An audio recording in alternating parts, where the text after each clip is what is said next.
Q&A. Karena setiap pertanyaan selalu ada jawaban. Dipandu oleh Yohana Margareta.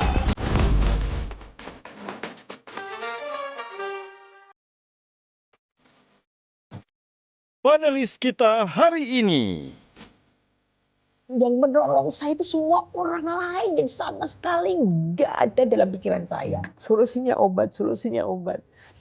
Kalau ini kayak ada solusi, ada. Kalau nakal, masukin barak militer. Bapak kan motivator. Mana yang lebih ampuh mengubah orang? Ancaman atau motivasi? Dunia zaman sekarang memang netizen itu kan maha benar netizen. Sampai anakku yang akun itu sempat dibully, saya mohon maaf sampai harus disuruh bunuh diri. Saran Bapak ke teman-teman di luar sana yang terdampak badai PHK. Sebenarnya kita bisa merespon dengan dua mata. Bisa mata lalat atau mata lebah.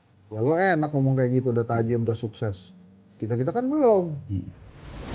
Halo pemirsa, jumpa lagi bersama saya Yohana Margareta dalam Q&A. Karena setiap pertanyaan selalu ada jawaban. Dan kali ini Q&A berbeda dari episode-episode sebelumnya. Karena hari ini Q&A menghadirkan sosok yang terkenal dengan gagasan Emotional Spiritual Quotient ESQ dan sebuah pendekatan yang memadukan kecerdasan emosi dan juga kecerdasan spiritual untuk mencapai kesuksesan dalam hidup. Pernah menjadi seorang ASN, sosok yang satu ini kemudian banting setir untuk berjalan dan juga berjualan celana jeans. Tak hanya itu, berkat buah pemikirannya yang luar biasa dan juga visioner, membuatnya menulis sebuah buku yang juga sangat laris.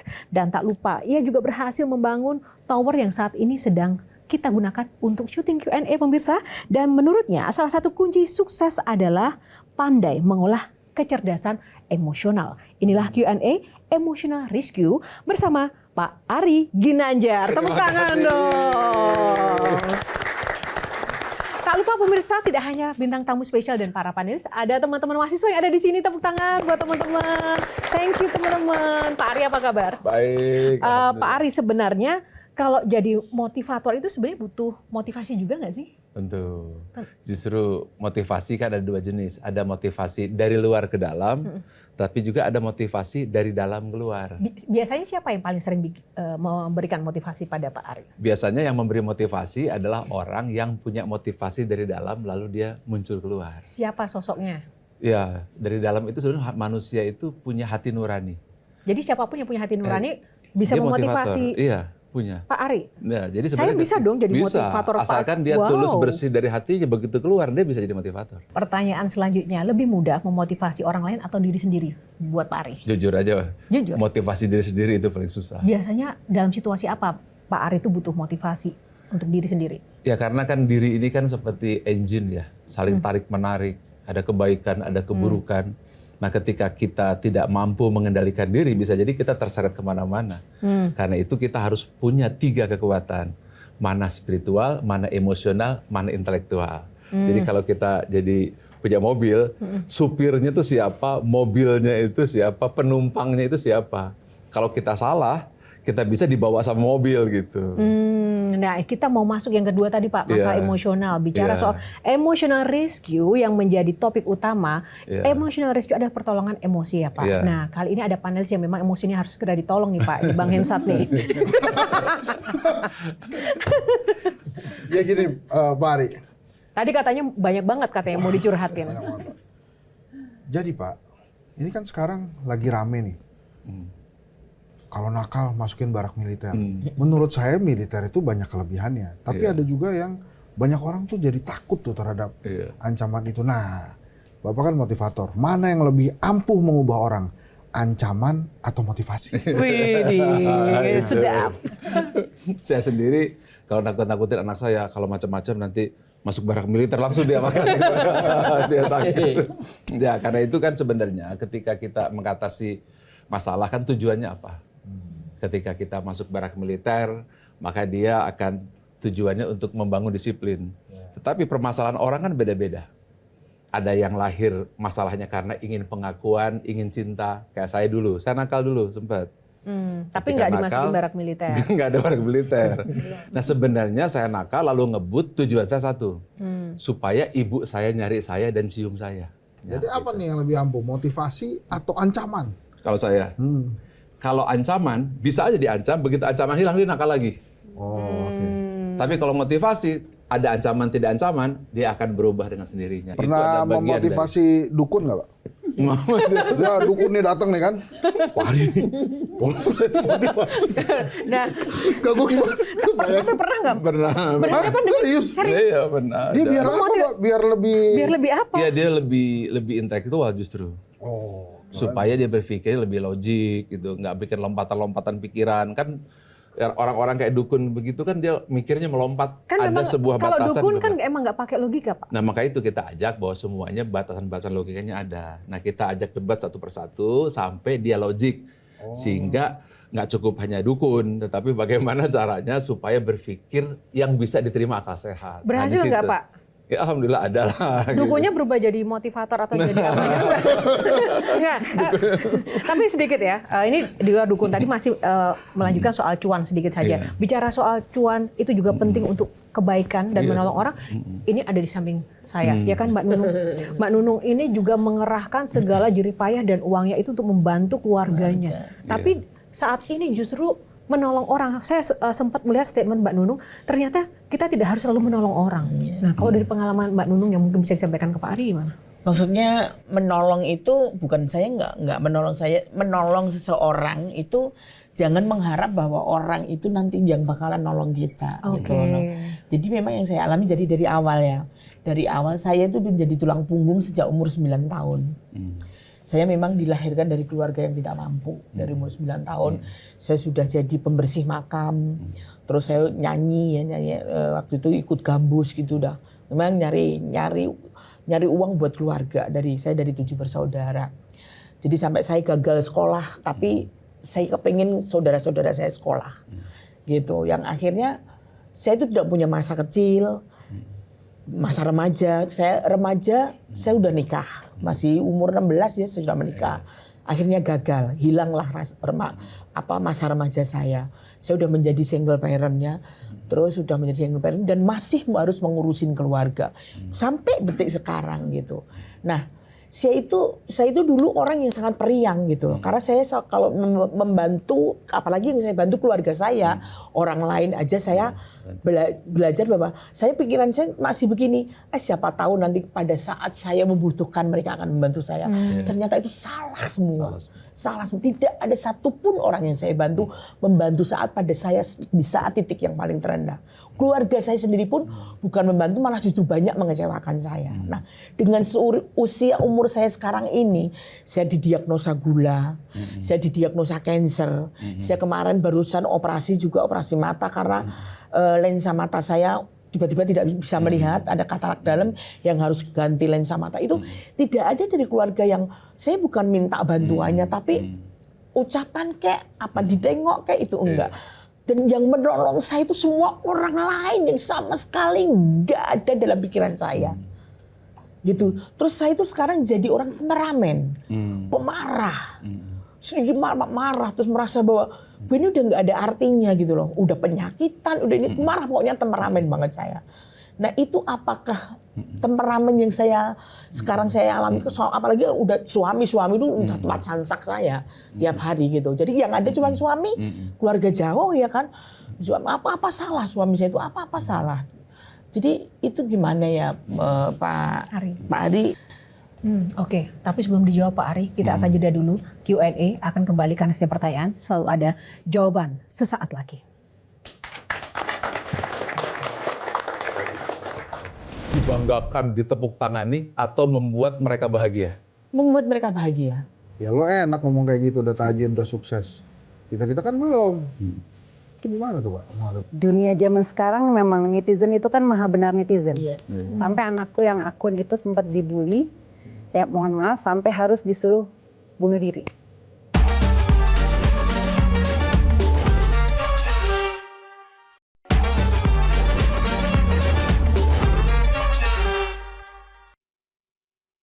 Ya, kembali di program spesial Metro TV Q&A. Nah, tadi kita sudah mendengarkan di segmen sebelumnya tentang kisah Mbak Nunung ya, yang menjadi temperamen ketika telah menghadapi banyak sekali tantangan-tantangan hidup. Nah, ini tuh sebenarnya sebabnya apa dan kenapa?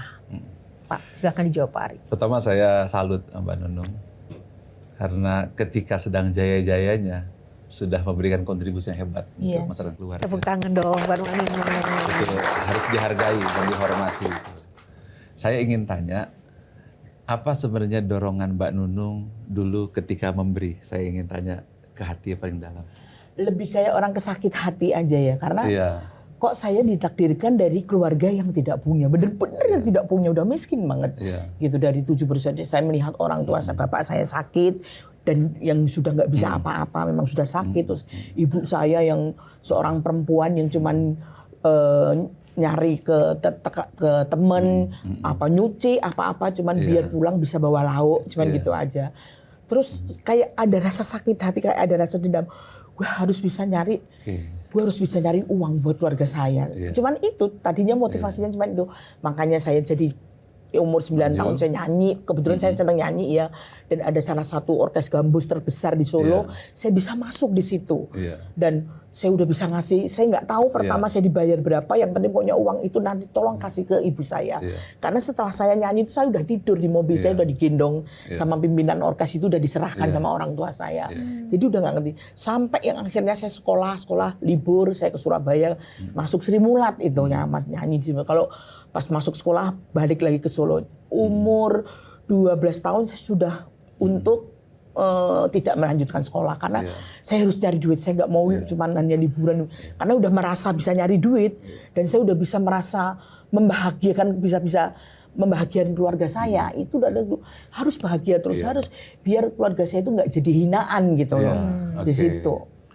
Jadi kita nanya bahwa apa tujuan dari ketika memberi orang, membantu orang adalah untuk apa sebenarnya? Yang paling penting. Ya agar keluarga saya bisa hidup mapan. Untuk apa keluarga bisa hidup mapan? Iya biar dia bisa makan, bisa bukan hanya ini hari makan, besok yang saya makan apa, dan saudara-saudara saya bisa sekolah sampai setinggi mereka. Kalau sudah tinggi, lalu kenapa? Ya saya tidak tahu. Kalau untuk mereka ya kadang-kadang ada yang selesai sekolah, ada juga yang cuma tamat SMA, ada yang kuliah, ada yang jelas pokoknya saya mau kasih kamu uang, yang penting pokoknya kalian sekolah. Mau kakak saya, mau adik-adik saya, pokoknya kalian sekolah. Luar biasa. Kita berikan aplaus dulu. Kenapa itu penting untuk Mbak Nunung? Ya karena kenapa penting? Kalau jadi orang bodoh itu memang susah gitu loh. Jangan jadi orang bodoh gitu loh. Jadi saya kepengen saudara saya jadi orang pinter-pinter. Terus kalau mereka sudah pinter semua, apa yang ingin Mbak Nunung lihat, dengar, dan rasakan? Ya pasti mereka bahagia gitu. Saya nggak mau kalian merasakan kehidupan yang pernah kita alami. Jadi gitu. Mbak Nunung ingin membuat mereka bahagia. Apa rasanya melihat mereka bahagia? Saya bangga. Seperti apa? Walaupun mereka semua ternyata akhirnya cuma mengecewakan saya. Gitu. Tetapi tujuan utamanya sebenarnya ketika memberi untuk membuat mereka bahagia atau untuk membuat Mbak Nunung bangga.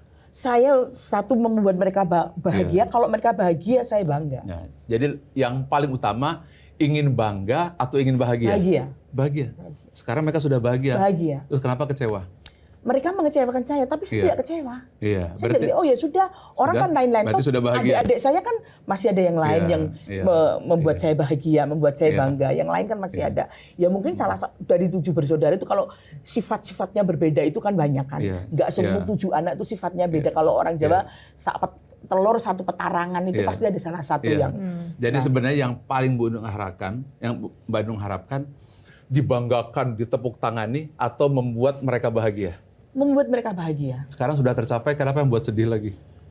Kalau seandainya mereka bahagia, lalu kita hilang, ada masalah apa enggak? Saya sebetulnya dikecewakan, saya tidak sedih. Kalau yang bicara sedih itu ada masalah lain gitu. Masalah ini justru masalah tentang kehidupan saya sendiri gitu loh.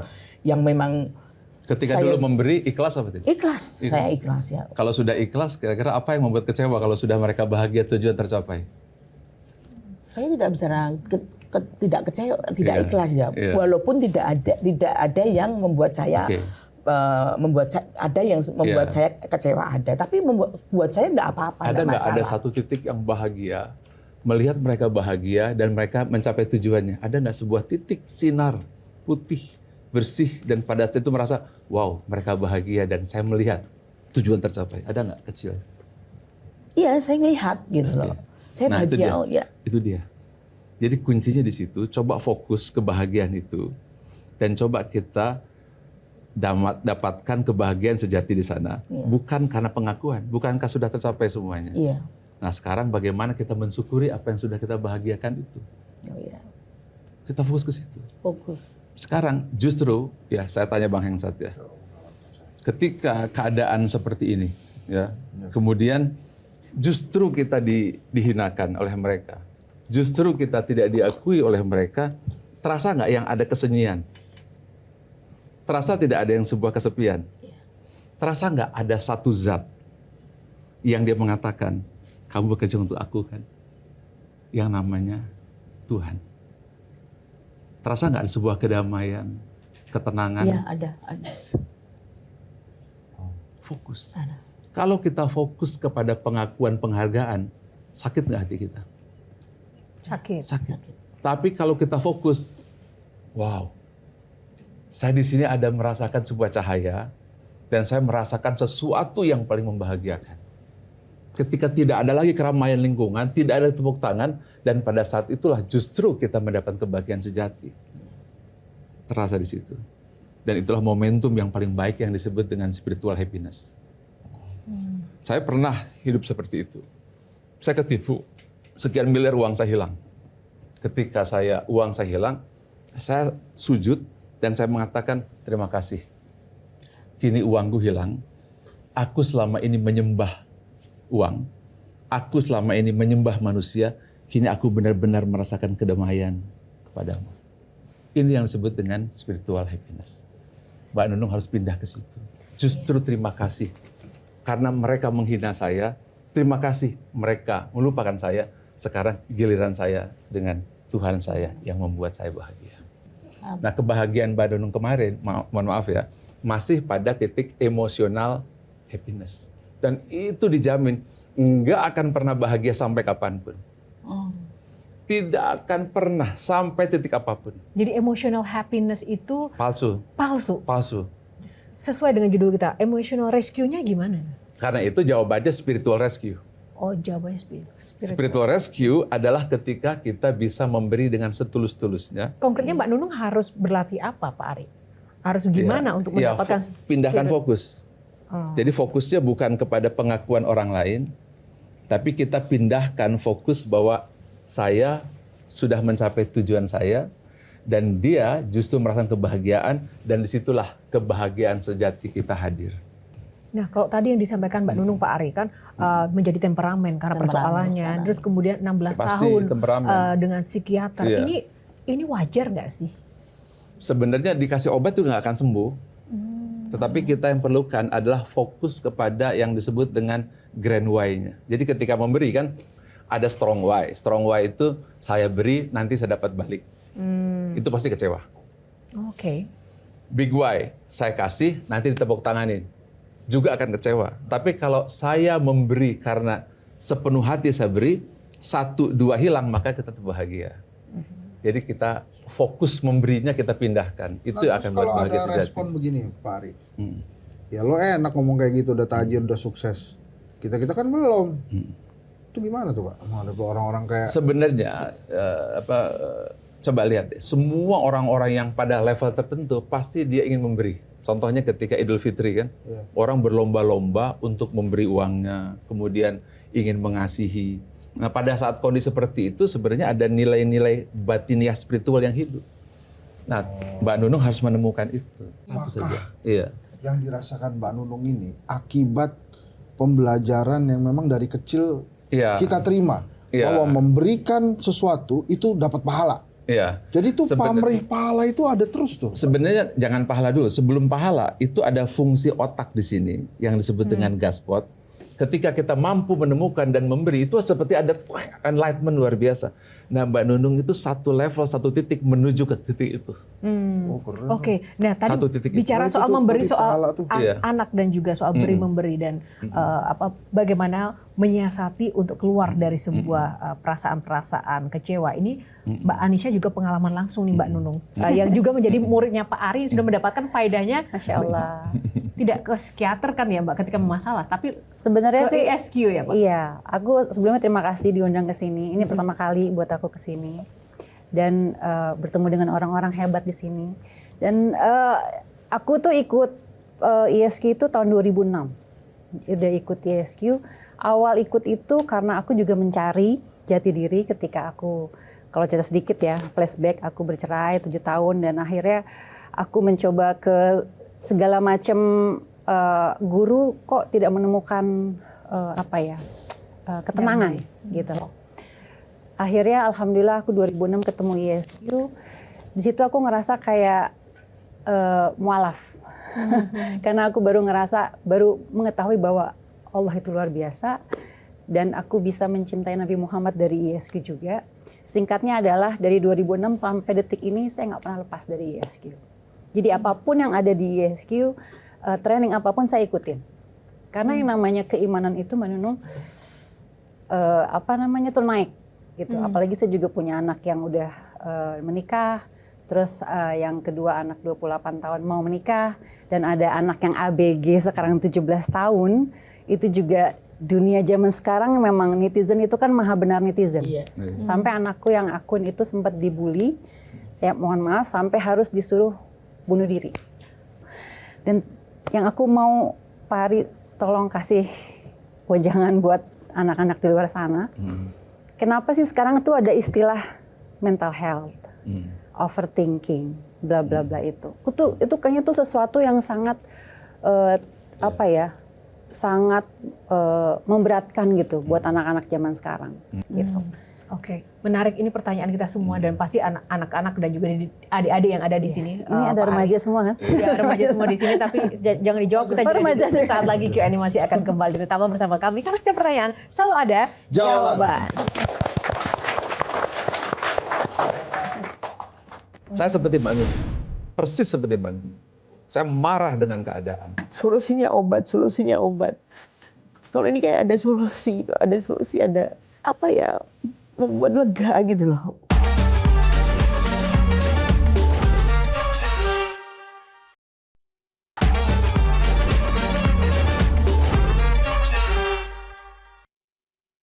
Ya, kembali di Q&A. Tadi kita sudah mendengar pertanyaan dari Mbak Anisha tentang bagaimana efek media sosial terhadap anak itu bisa mempengaruhi psikologi bahkan mental health. Ini luar biasa, ini diskusi ini sangat-sangat penting ya. Bagaimana tadi kita melihat sebuah titik hampir kulminasi dari Mbak Nunung.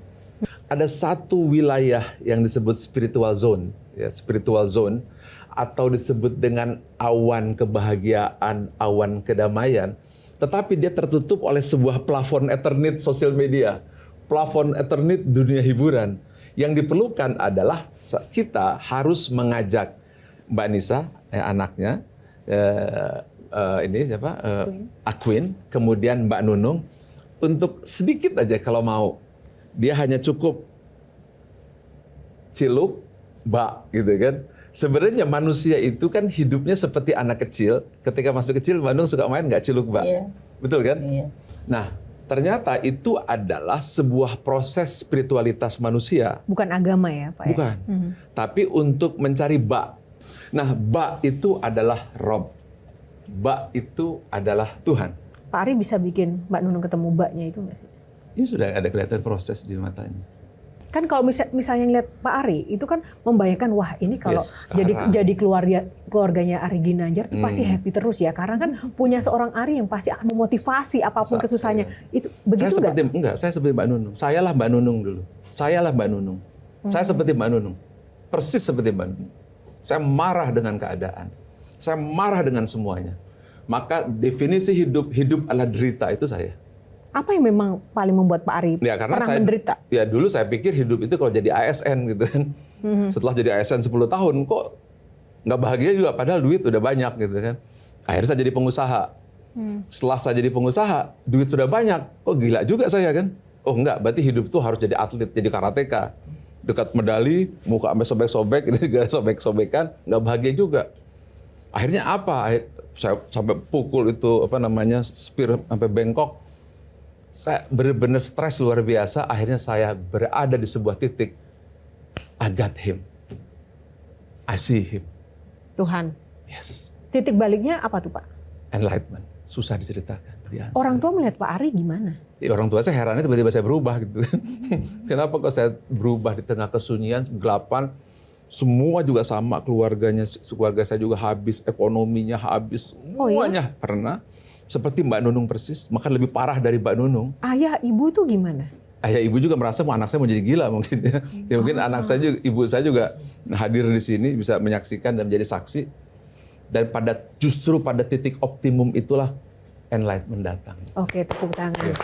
Nah, karena Pak Ari menyampaikan ada ibunda yang datang di sini, benar sekali. Ada Om Ana. Iya. Boleh teman-teman mungkin disampaikan baiknya Oma Ana menjadi bundanya atau mamanya Pak Ari. Emang dulu senakal apa sih Pak Ari? Wah, nakalnya luar biasa ya. Yang paling itu tuh suka ngebut. Sampai beberapa kali saya itu tinggal ditelepon, ini rumahnya Bapak Abdul Rahim Agustik. Iya, kenapa? Itu Bu, putranya di rumah sakit kecelakaan motor. Saya datang ke sana, baru bicara misalnya, oh jangan ngebut lah melulu dong di jalan raya, gitu kan bahaya. Langsung jawab, oh kalau gitu bisa ditrek-trekan di Ancol ya, katanya gitu. Jadi tidak ada kapok-kapoknya gitu. Dan pada tadi sudah diceritakan pada saat jatuh, sejatuh-jatuhnya kehilangan semuanya, ya disitulah saya dengan ayahnya menjadi motivator juga sebenarnya waktu itu, karena dia udah benar-benar yang jatuh secara ekonomi, keluarga semua sudah hilang. Tapi alhamdulillah dengan dia mau belajar dan kembali kepada Allah ya, akhirnya dia menemukan sesuatu yang akhirnya dia bisa membagi kepada orang lain, bisa menjadi motivator buat yang lain. Alhamdulillah saya melihat perjalanannya itu sangat luar biasa,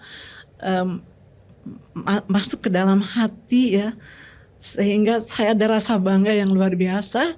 Dia bisa menolong orang-orang. Mudah-mudahan Mbak Nunung juga ini sekarang bisa berubah, bisa menerima bahwa apa yang sudah Mbak Nunung sampaikan itu adalah hanya karena Allah semata. Luar biasa. Nah, saya kirain tuh ya Pak, Mas Ari tuh di suatu malam tiba-tiba ada cahaya dari atas, terus langsung jadi berubah gitu. Apa yang terpikirkan ketika melihat seorang Ari ini ya? Kayak nggak punya masalah gitu di dunia Pak. Kayak nggak pernah kesel gitu. Hidup tuh asik-asik aja. Nggak ada utang. Kalau ngelihat orang lawan arah di jalan tuh, oh mungkin dia belum tahu arah. Terus kalau ngelihat ada yang kebut-kebutan tuh, oh ya mungkin dia lagi sakit perut gitu sih. Bayangin nggak kalau satu dunia kayak begitu, nikmat nggak dunia? Gak ada politik kali ya. Apakah harus? Oh silakan Anda jadi presiden, gua enggak gitu. Ya, gitu loh. Ini yang disebutkan oleh Bang Hensat ini artinya orang yang sudah selesai dengan hidupnya. Pak Ari sudah? Tentu saya nggak boleh dong bilang sudah selesai. Ya, tapi kriteria orang yang sudah selesai, nggak penting lagi orang mau tepuk tangan sama kita. Nggak penting lagi orang mau mengakui kita atau tidak. Nggak penting lagi orang mau bayar sama kita. Dan bahkan kata-kata dia sudah tidak lagi bisa menyakiti kita. Komentar kok Mbak Nunung mungkin? Kalau aku cuma mau nanya kalau temperamen tadi kenapa itu Pak Ari saya jadi orang? Ya karena Mbak Nunung masih berada pada emotional happiness sama physical happiness. Dan itu capek sekali. Dan nggak akan pernah dapat. Nggak, karena kita hidup bukan untuk itu. Kita hidup di bumi itu bukan untuk dapat pengakuan orang lain. Karena memang kita ini diciptakan oleh Tuhan yang maha sempurna. Seandainya pun gunung ini ya, gunung Salak gitu, gunung gede, gunung Merapi jadi emas. Lalu dikasih nih sama orang yang pernah ditolong sama Mbak Nunung. Dikasih, ini balasannya. Apakah membuat Mbak Nunung happy? Enggak, belum tentu. Terus obat-obatan itu masih diteruskan? Obatnya yang barusan ini sudah. Coba nanti malam rasakan. Saya pengen nanti ada pertemuan kedua dan saya pengen sudah ada perubahan besar. Langsung direct ketemu Dan nggak usah selesai, nanti malam tinggal bangun tengah malam, rasakan tetesan air mata dan rasakan kesejukan. Terasa nggak sekarang terang hari ini? Iya. Terasa nggak semua tiba-tiba tadi gelap hari ini terang? Iya. Terasa nggak semua kelabu jadi putih hari ini? Iya. Terasa nggak sejuk hari ini damai? Iya. Tenang. Terasa nggak kepala seperti disiram air yang putih, bening, jernih? Iya. Terasa nggak tiba-tiba mata jadi terang benerang? Iya. Kayak tahu tiba-tiba seneng aja gitu. Juga siapa yang maha menyenangkan? Tuhan. Dia yang maha cinta, pengasih.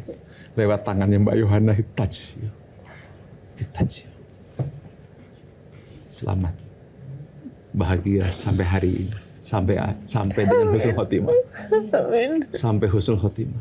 Amin. Gak akan lagi ada yang bisa menyakiti. Gak akan ada lagi tepuk tangan yang kita harapkan. Tidak lagi 1 rupiah pun gak ada harganya untuk membuat bahagia. Jadi nunung yang baru. Amin. Nunung yang punya pencerahan. Amin. Nunung baru yang akan membantu Indonesia memberikan pencerahan. Selamat. Silahkan mau sharing, mau sampaikan apa yang Mbak rasakan. Apa? Silakan Mbak Nunung. Apa yang disampaikan? Ada yang disampaikan? Buat Perasaannya Mbak Nunung? ya paling enggak mungkin baru sekali ini ya saya ketemu sosok seorang Mas Ari seperti Mas Ari ini. Biasanya kalau saya ketemu cuman solusinya obat. Kalau ini kayak ada solusi gitu, ada apa ya, membuat lega gitu loh. Membuat lega. Jadi hal-hal yang kamu harapin itu nggak usah diharapin kayak gitu. Tadinya kan biasanya kan enggak kayak gitu. Jadi merasa kayak Tidak sendiri. iya. Tidak sendiri. This is the most happiest time in your life. Selamat. Iya, terima kasih. Bahagia. Amin. Akan bahagia. Akan semuanya akan kebahagiaan sejati. Selamat. Terima kasih. Terima kasih Pak Ari. Saran Bapak ke teman-teman di luar sana yang terdampak badai PHK karena suasana atau situasi global ekonomi ini apa Pak? Sebenarnya kita bisa merespon dengan 2 mata. Bisa mata lalat atau mata lebah. Saya menganggap apa yang disampaikan oleh Mas Ari tadi itu dongeng aja.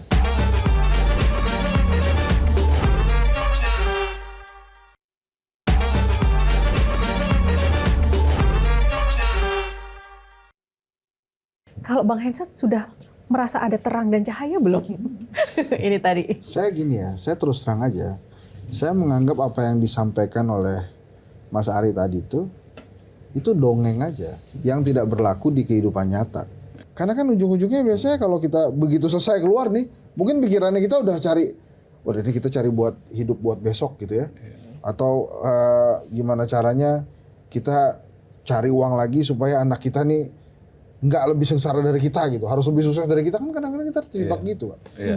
Nah, ketika pertanyaan seperti itulah ada fungsi otak di sini Bang Hensat, namanya gut spot, ditemukan oleh Michael Persinger pada 1980, mempertanyakan. Lihat nggak mukanya Bang Hensat itu mukanya ngotot banget untuk bertanya, ya kan? Dan itu sebenarnya sama. Ketika puncaknya mentoknya di sini, kalau ini Mbak Nunung mentok di permasalahan, kemudian di Bang Hensat ini adalah mempertanyakan kehidupan sebenarnya. Pertanyaan wajar dan itu pertanyaan yang cerdas dan hebat menuju tangga spiritualitas. Nah, pertanyaan itu nggak boleh dihentikan. Kadang-kadang kan kita udah nanya, besok kerja lagi lupa nanya lagi kan. Kerja lagi lupa. Itu terus digali sampai ketemu sebuah awareness, siapa sih kita ini gitu kan. Di mana sih kita ini? Mau kemana? Nah, ketika pertanyaan itu ditemukan, barulah kita tahu bahwa ternyata hidup bukan untuk makan, tetapi makan untuk hidup, kan? Sekarang saja Bang Hensat, hidup untuk makan atau makan untuk hidup? Makan untuk hidup atau hidup untuk makan? Makan untuk hidup, Pak. Nah, betul. Makan untuk hidup, tepuk tangan, makan untuk hidup. Saya nggak butuh tepuk tangan ya. Pertanyaan berikutnya, hidup untuk apa? Hidup untuk makan. Beda lagi kan? Hidup untuk apa? Hidup untuk apa Pak ya? Nah, di situ. Nah, udah mulai tuh. Untuk di situ, bermanfaat. bermanfaat untuk apa? Hah? Ayo jawab, Jo. Bermanfaat untuk orang lain. Kalau bermanfaat untuk orang lain terus kenapa? Ya berkah. Berkah. Apa maknanya? Kenapa penting bahagia. berkah itu? Bahagia. Bahagia karena Bahagia. ya karena itu memang hakikatnya kita Hakikat ada di hidup. dunia seperti Berarti itu. hakikat hidup sebenarnya apa? Bermanfaat. Bermanfaat. Kenapa manfaat itu penting? Manfaat itu penting ya karena itu ajaran dari Allah Subhanahu wa taala dan keyakinan kita. Apa rasanya hidup memberi Happy. manfaat? Happy. Seperti Happy. apa happy-nya? Happy ya karena kita bisa berguna bagi orang. Kalau orang lain katakanlah ngejek kita, orang lain katakan membuli kita. Tapi kalau kita sudah bisa merasa happy bermanfaat, masalah nggak bully mereka? Nggak masalah. Justru ketika kita mereka membuli, menghina atau apapun, justru terdorong untuk kita berbuat Terus baik. memberi manfaat, that's it. Gitu. Artinya ini otot bicep spiritualnya udah lebih kuat lagi. Tadi kan panelis nih yang nanya ke Pak Ari. Sekarang coba giliran gamesnya Pak Ari yang nanya ke panelis. Oke, ini Biar adil. kesimpulan ya, kesimpulan dari tiga bintang tamu yang cocok lapar ya, lapar intelek fisikal, lapar emosional, lapar spiritual. Saya Oke. minta nanti Bang Hensat sama Mbak Nunung nih yang jawabnya dan juga pemirsa. Satu ya, pilih mana? Ya, tolong jawab. Siapa dulu nih? Bang Hensat dulu. Oke. Punya tanah, tabungan banyak, tapi nggak punya bestie. Wah, saya mendingan punya bestie terus punya tabungan, Pak. Ya kan? Oke. Nah, maksud saya bestie itu penting, harta penting, tapi punya teman juga penting juga gitu. Iya. Tapi kalau boleh pilih yang mana? Biasanya Pak ya, kalau punya tanah, punya tabungan, bestie datang sendiri. Kalau kita nggak punya tabungan, nggak punya tanah, bestie kabur. Itu kehidupan nyata, Pak. Oke. Sekarang yang kedua, Mbak Nunung. Mbak Nunung. Pilih mana? Hidup bahagia, teman banyak, bisa scroll sosmed setiap hari, tapi uang tinggal selembar. Hidup bahagia. That's it. Tepuk tangan dulu. Ya iya Pak, bisa orang tinggal selembar happy. Karena dia pernah punya uang berlembar-lembar. Oh gitu. Ya, ya. Sedangkan Bang Hensat. Nggak apa-apa, jujur aja Pak. Motivasi kan buat Pak. Nah, sekarang yang mana ini apa maksudnya yang ketiga? Oh ya, Mbak Anisha. Anissa, pilih mana? Dipuji orang asing atau diomelin orang terdekat? Dipuji Puji atau orang asing. diomelin? Diomelin orang terdekat. Dipuji orang asing atau diomelin orang terdekat? Diomelin aja sih nggak apa-apa. Orang terdekat. Berarti hidup dia selesai. Inilah ciri yang perut sebenarnya sudah selesai. Tepuk tangan dulu. Amin, amin. Ini saya jujur ya, saya nggak ngatur nanya ke dan pas. Terakhir Bang. Siap nih. Pilih mana? Ya. Jangan ketawa dulu. Menangis dalam mobil mewah atau bisa ketawa meskipun tanggung bulan duit habis. Menangis di mobil mewah. Menangis di mobil mewah. Ya kan? Menangis di mobil mewah. Habis itu mobilnya bisa gue jual. Tos dulu Bang Esat. Nah. Apa artinya ini Pak? Ayo, Iya, menangis, jawab. menangis mobil mewah bisa jadi menangis bukan mobil kita tuh gimana? Nggak, tapi itu pertanyaan menarik tuh. Menangis mobil mewah atau apa tadi carry? Tapi ketawa meskipun tanggung bulan. Iya. Saya sih lebih terus terang ya. Saya lebih suka ketawa tapi tanggung bulan. Wih, naik tingkat. Nggak, Naik tingkat ini. karena buat saya ketawa itu mahal, Pak. Iya. Ketawa itu susah sekali. Jadi pada saat kita ketawa itu gue relief sih, lupa tuh kesulitan-kesulitan dunia. Makanya yang kita cari itu emang ketawa.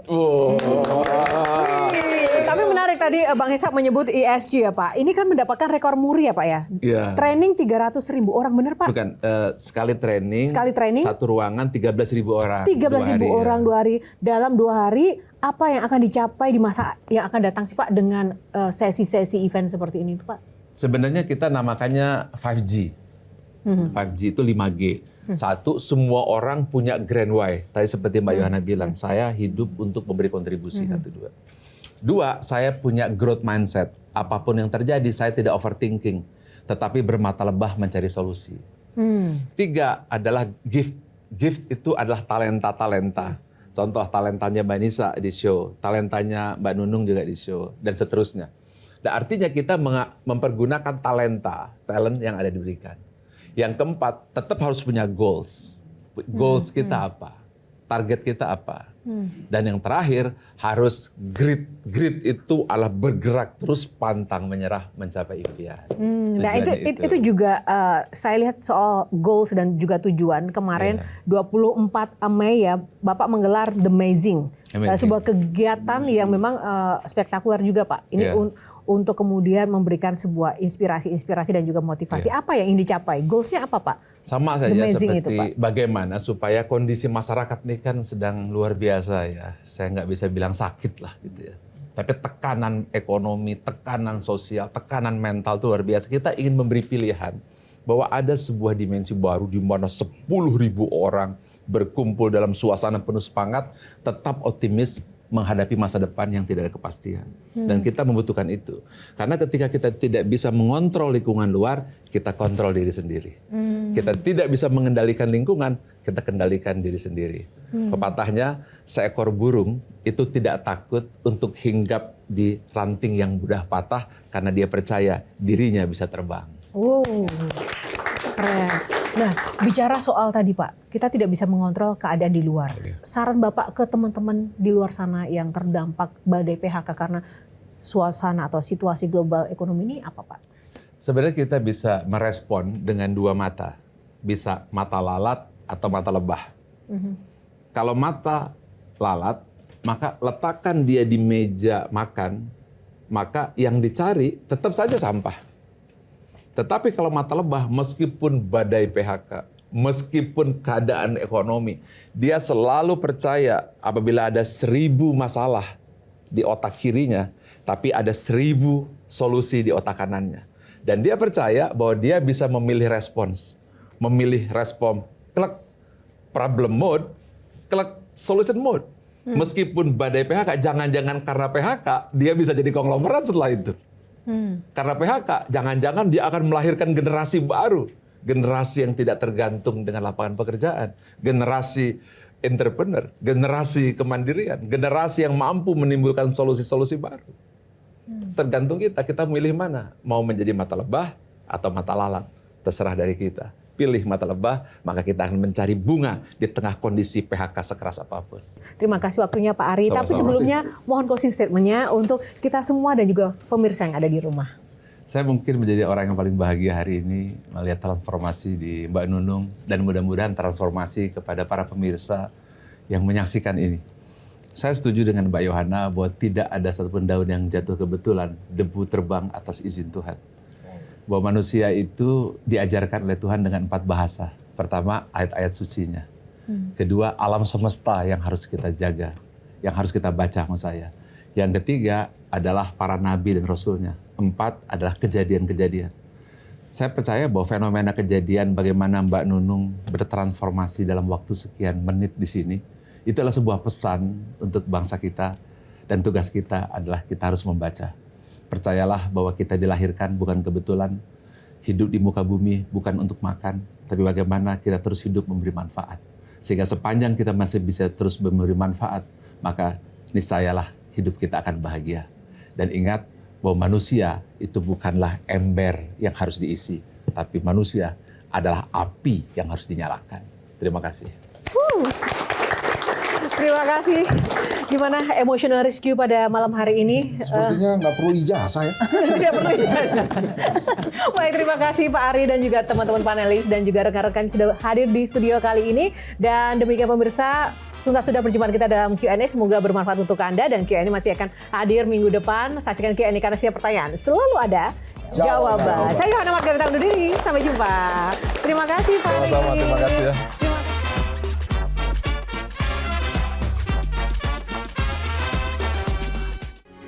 Metro TV. Jelajahi cara baru mendapatkan informasi. Download Metro TV Extend sekarang.